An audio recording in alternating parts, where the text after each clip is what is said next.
guys, today I'm doing my May wrap up, so I'm going to tell you about all of the books that I read this month. The first book that I read this month was Queen Bees and Wannabes by Rosalind Wiseman. This is a non-fiction book. It's really a parenting book about how to deal with having a teenage daughter and what advice you should give her and that kind of thing. This I'd heard about because it was the book that inspired the movie Mean Girls. It deals with like social dynamics as a whole, not necessarily just specifically for teenage girls, although I feel like teenage girls probably get the worst of it. I did like it. It made some interesting points. There were a couple of tips just about how to structure what you say if you're gonna tell someone that they've upset you or whatever. There's some good stuff about beauty ideals and about racism and about the impact that technology has on our lives. It kind of made me think about taking a step back from social media and stuff more often than I do. It's been updated because I don't think they had that much like social media and stuff back when this was first published, so this is a newer edition that does deal with that. I'm not really the target audience, so it felt a little bit conservative in some of its views, and also just the structure of it wasn't really my thing.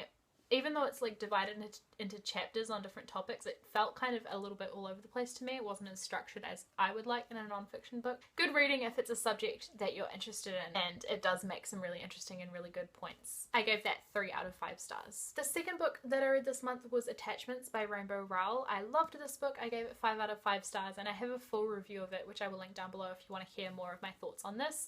It's about a guy who works in an office and doesn't really know what he's doing with his life, but his job is to police the office email, and he kind of gets a little bit obsessed with a couple of women who email back and forth, and he sort of keeps up to date with what's going on in their lives by reading their email. So yeah, like I said, if you want to hear more about this, I'll link that review in the information bar below. The next book that I read was To the Lighthouse by Virginia Woolf.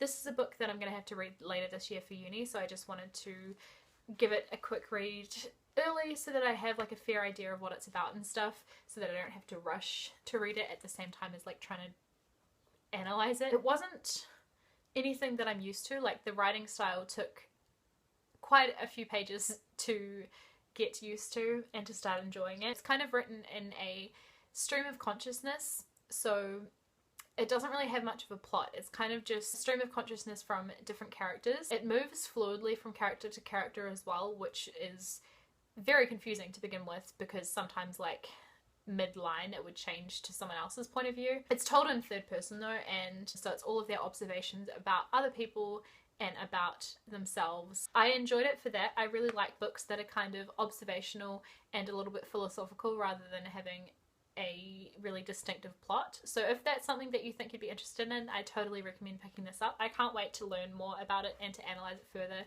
with uni, but I did enjoy my first read of it. I rated this 4 out of 5 stars, I think. The next book that I read was Dodgers by Bill Beverly. This was one of my most anticipated book releases for April, I think, and I finally got my hands on it from the library. It's a crime sort of novel about LA gangs, and it follows one young man, very young, like 15 or so, who gets sent on a mission to carry out like a hit on someone in a different state, and I liked it. It's not my usual genre, it's not something I would normally pick up, but it was really good.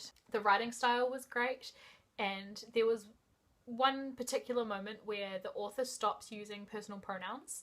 Instead of saying like the characters' names to explain what was going on, it was saying the boy and the other, you know, like describing them as if you were kind of witnessing it as like an outsider, and that was so effective. It made that scene so much more like harrowing than it would have been otherwise. So the writing style was great. That moment in particular was wonderful, but like I said, it's not really my usual genre, and it went on a lot longer than I thought it should have. There was definitely a point probably before the last 100 pages, maybe even earlier, where I thought the story could end there, and it kind of carried on longer than necessary. But then it also had like a very, very weird twist at the end within the last few pages where, well, I don't know, not really a weird twist I guess, but just one that I thought was unnecessary, and I liked how it had like ended before that twist happened.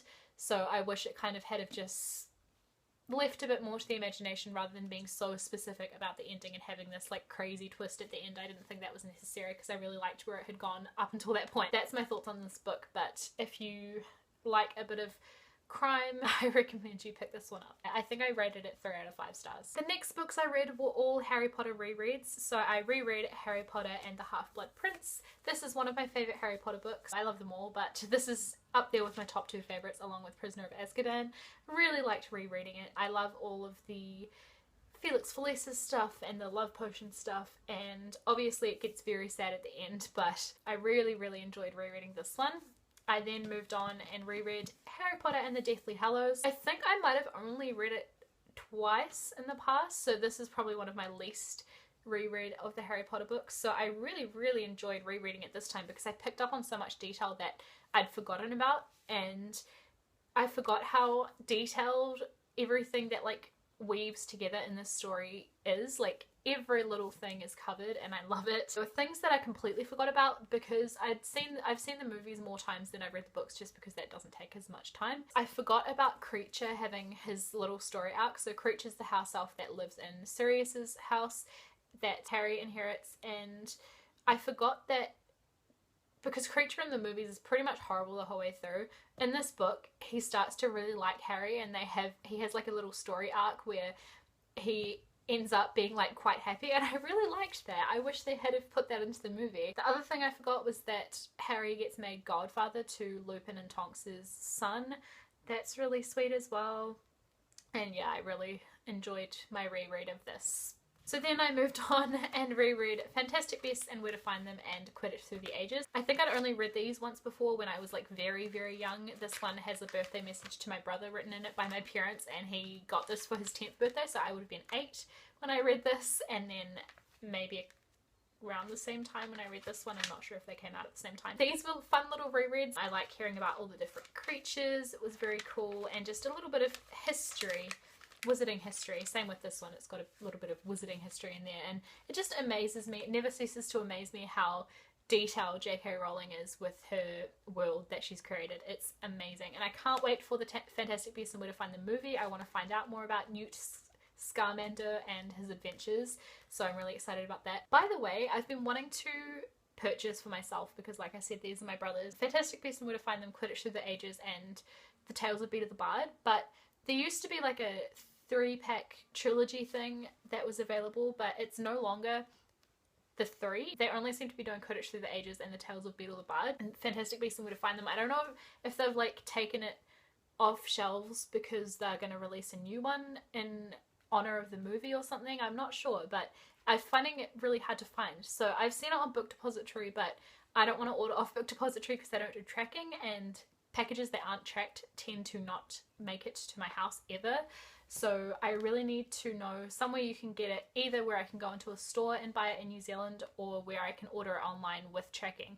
If you guys know of anywhere I can find Fantastic Beasts and Where to Find Them, I don't care what cover it has, but just somewhere where I can order it and get it tracked to my house so I can have it would be awesome. If you can let me know if you know anywhere I can get that. I've never read The Tales of Beedle the Bard because I don't own it, and I've been waiting to buy it with these two because I'd rather get them as like a set. So yeah, that was all of the books I read in May. I will see you guys in a couple of days with my June TBR. Can't believe it's nearly halfway through the year already. Thanks for watching, guys. Bye.